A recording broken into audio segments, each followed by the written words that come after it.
अस्सलामुअलैकुम रहमतुल्लाहि व बरकातुहू। प्यारे बच्चों, कैसे हैं आप? उम्मीद करती हूँ आप खैर आफियत से होंगे।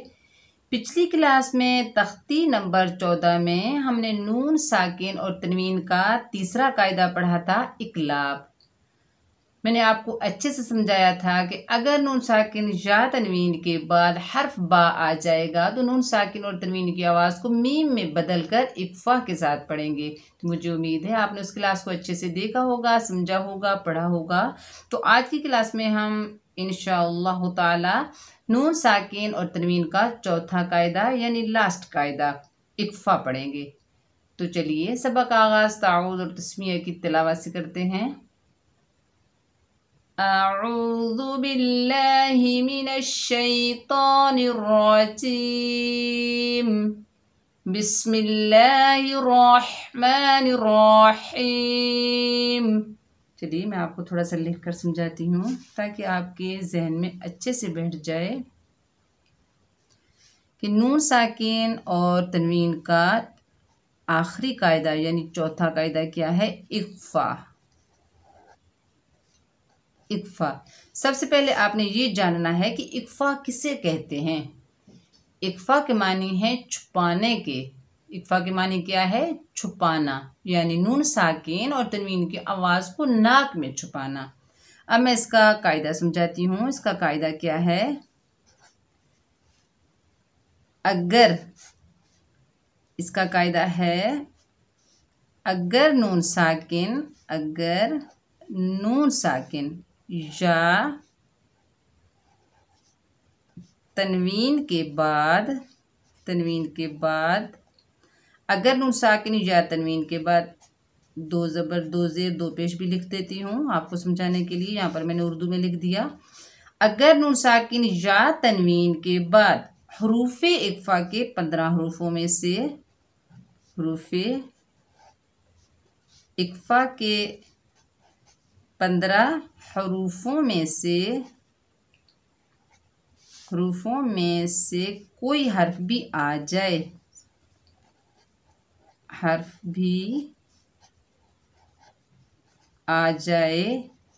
तो वहाँ पर हम इक्फा करेंगे।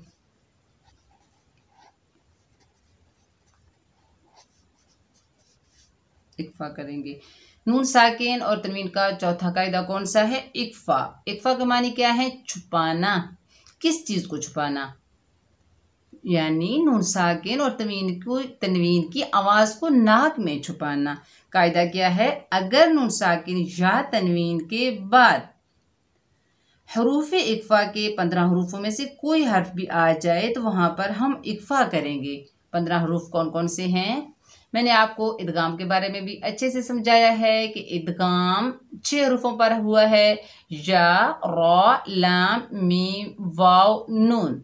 और इजहार के बारे में भी अच्छे से समझाया है कि इजहार भी 6 हरूफों पर हुआ है। नून साकिन और तनवीन के बाद कौन से हरूफ आए हैं? हरूफे हल्की, यानी हमजा, हा, आइन, हा, गैन, खा, 12 हरूफ हो गए। इकलाब के बारे में भी मैंने आपको समझाया है कि नून साकिन और तनवीन के बाद हर्फ बा आ जाएगा तो इकलाब का कायदा होगा।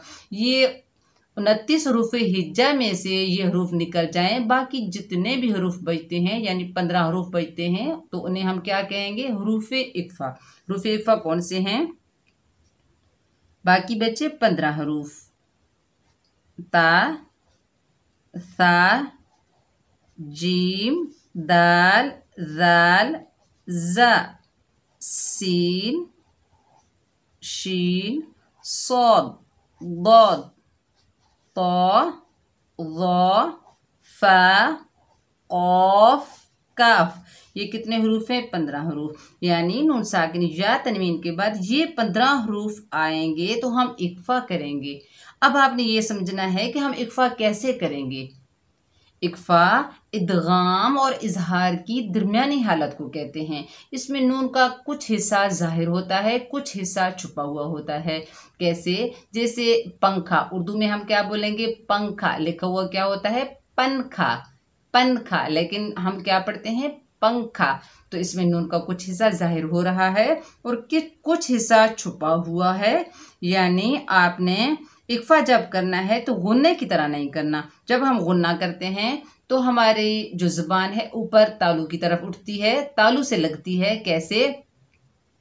जैसे इन्नमा नूरन नहदी। लेकिन जब हम इक्फा करते हैं तो हमारी जो जुबान होती है वो बीच में रहती है, ना तो ऊपर लगती है ना ही नीचे लगती है।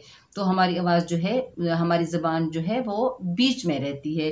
कैसे? अभी एक एग्जांपल देती हूँ। जैसे अब देखिए, नून साकिन के बाद हरूफ इक्फा के 15 हरूफों में से ता आ रहा है, तो हम कैसे इक्फा करेंगे? अंता अंता अंता। समझ में आ रहा है? अगर गुन्ना करना होगा तो कैसे करेंगे?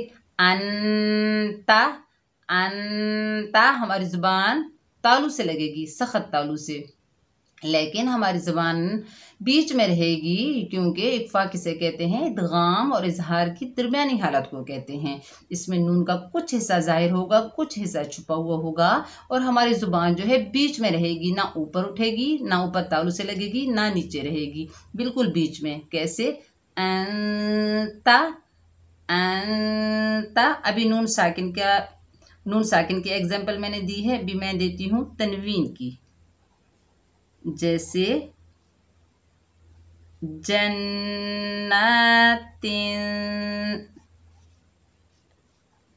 तजरी। अब यहाँ पर देखिए, जन्नातिन तजरी, जन्नातिन।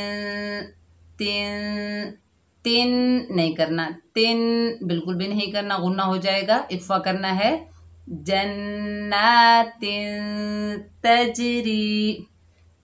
समझ में आ गया? नून साकिन के बाद 15 हरूफ इक्फा में से ता आया तो हमने यहाँ पर इक्फा किया। यहाँ पर तनवीन के बाद 15 हरूफों में से ता आया तो यहाँ पर भी हमने इक्फा किया। अब आपको इक्फा का तरीका आना चाहिए, यानी इदगाम और इजहार की दरमियानी हालत को इक्फा कहते हैं। इसमें ना ज़ुबान ऊपर लगेगी और ना ही नीचे लगेगी।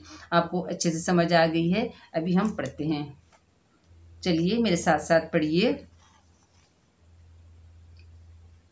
हमज़ा नून ज़बर अन, ता ज़बर ता, अंता अंता अंता। समझ में आ रहा है ना इक्फा कैसे किया जाता है?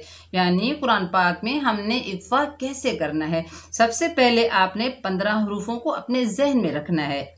देखिए, नून साकिन या तनवीन के बाद इक्फा के 15 हरूफ ता, सा, जीम, दाल, दाल, जा, सीन, शीन, सौद, दौ, तौ, ज़ौ, फा, कौफ, काफ, ये आएंगे तो हम इक्फा करेंगे। जब आपको ये नहीं आएंगे तो आप इक्फा कैसे करेंगे? आपको ये जो हरूफ 15 हरूफ है ज़बानी आने चाहिए।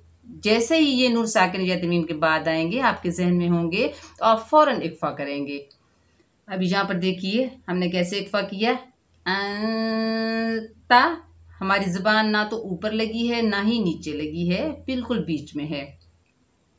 वाव लाम ज़बर वल, हमज़ा नून पेश उन, वल उन, सा खड़ा ज़बर सा, वल उन सा, हमज़ा नून ज़ेर इन, जीम या ज़ेर जी, इन जी, लाम ज़बर ला, इंजीला इंजीला, हमज़ा नून ज़बर अन, दाल अलिफ ज़बर दा, अंदा, दाल दो ज़बर दन, अंदादन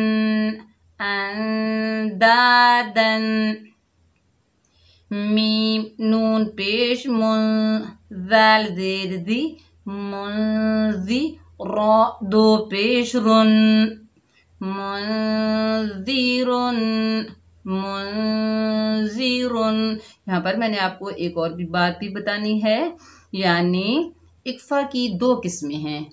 मैंने कौन सी बात आपको बतानी है? इक्फा की 2 किस्में हैं। पहली किस्म क्या है कि अगर नून साकिन या तनवीन के बाद बारीक हर्फ आएंगे, बारीक हर्फ आपको पता है ना, 22 हरूफ बारीक हैं और 7 हरूफ मोटे हैं। 7 हरूफ मोटे कौन कौन से हैं? हरूफ मुस्तालिया ख, सौद, दौद, गैन, तौ, कौफ, ज़। तो हरूफ मुस्तालिया। यहाँ पर एक और बात भी मैंने आपको बतानी है कि इक्फा की 2 किस्में हैं। कौन कौन सी? इक्फाए मुफख्खमा। कौन सा इक्फा? इक्फाए मुफख्खमा, इक्फाए मुरक्कका। इक्फाए मुफख्खमा, इक्फाए मुरक्कका, यानी बारीक इक्फा, मुरक्कका मोटा इक्फा, मुफख्खमा। बारीक इक्फा कैसे होगा कि नून साकिन और तनवीन के बाद बारीक हर्फ आएगा तो इक्फा की आवाज़ बारीक होगी। जब नून साकिन या तनवीन के बाद मोटा हरूफ यानी हरूफ मुस्तालिया में से कोई हर्फ आएगा तो इक्फा मोटा होगा। आपने ये बात भी जहन में रखनी है। अब यहाँ पर देखिए, ये दोनों लाइनों में इक्फा मुरक्कका है क्योंकि नून साकिन के बाद बारीक हर्फ आ रहे हैं। जब मोटा हर्फ आएगा तो मैं आपको बताऊंगी कि यहाँ पर इक्फा कौन सा होगा? मुफख्खमा। हमज़ा नून ज़बर अन, ज़ा लाम ज़बर ज़ल, अनज़ल, नून अलिफ ज़बर ना, अनज़लना, आइन नून ज़बर अन, सीन ज़बर सा, अंसा, बा या ज़ेर बी, अंसबी, लाम ज़ेर ली, अंसबीली, मीम नून ज़ेर मिन, शीन ज़बर शा, मिन शा, जीम ज़बर जा, मिन शजा, रा ज़बर रा, मिन शजरा, ता 2 ज़ेर तिन, मिन शजरातिन। अभी हमने कौन सा इक्फा इन 2 लाइनों में किया? इक्फाए मुरक्कका यानी बारीक इक्फा। अब यहाँ पर देखिए, यहाँ से लेकर पूरी लाइन में यहाँ तक इस हर्फ अनक़द तक यहाँ पर इक्फा कौन सा होगा? इक्फाए मुफख्खमा, क्योंकि नून साकिन के बाद हरूफ मुस्तालिया में से हरूफ आ रहे हैं यानी मोटे हरूफ हैं, इसलिए इक्फा की आवाज़ मोटी होगी।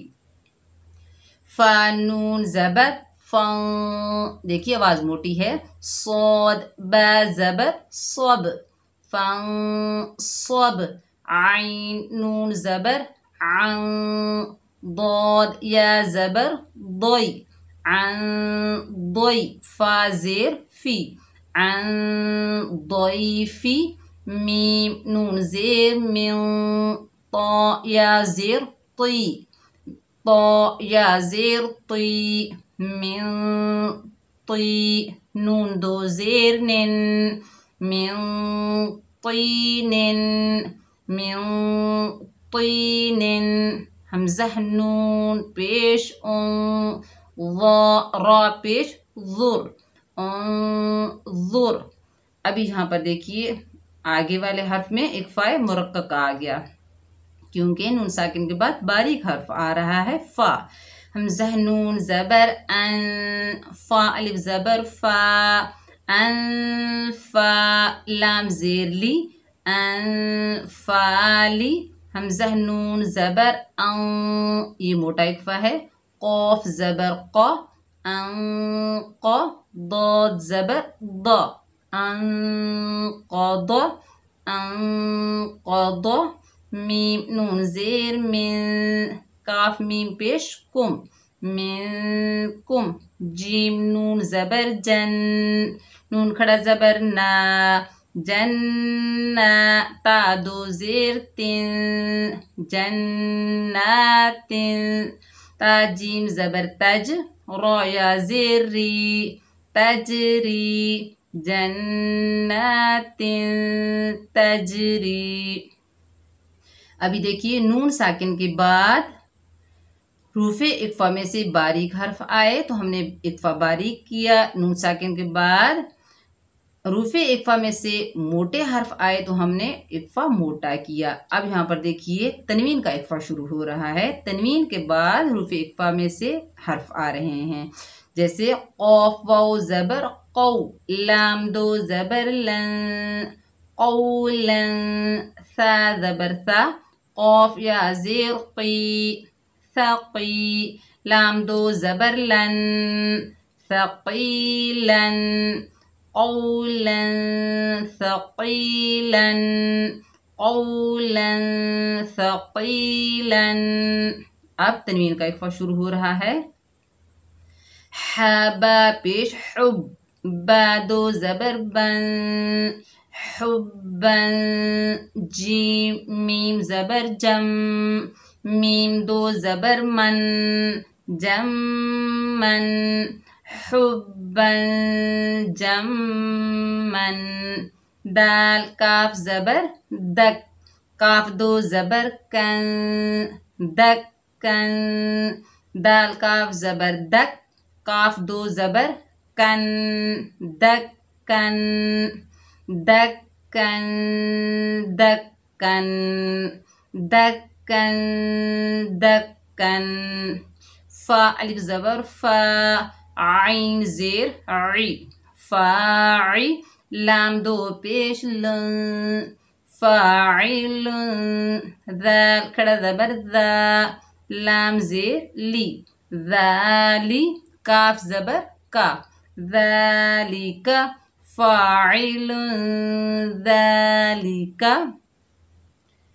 मुझे उम्मीद है कि आपको नून साकिन और तनवीन का चौथा कायदा इक्फा की भी अच्छे से समझ आ गई होगी कि इक्फा कैसे किया जाता है, यानी कुरान मजीद में इक्फा करने का क्या तरीका है।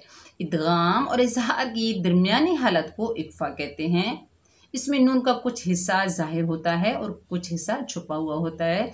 मुझे उम्मीद है आज की क्लास आपको अच्छी लगी होगी। अगर आपको अच्छी लगे तो मेरे चैनल को सब्सक्राइब कीजिए, मेरी वीडियो को लाइक कीजिए और ज़्यादा से ज़्यादा शेयर कीजिए और सवाब के मुस्तहिक बनिए। अगर कुछ पूछना हो तो कमेंट सेक्शन में मुझे ज़रूर पूछिए। दुआ में याद रखना, अपना बहुत सारा ख्याल रखिएगा। अस्सलामु अलैकुम रहमतुल्लाहि व बरकातुहू।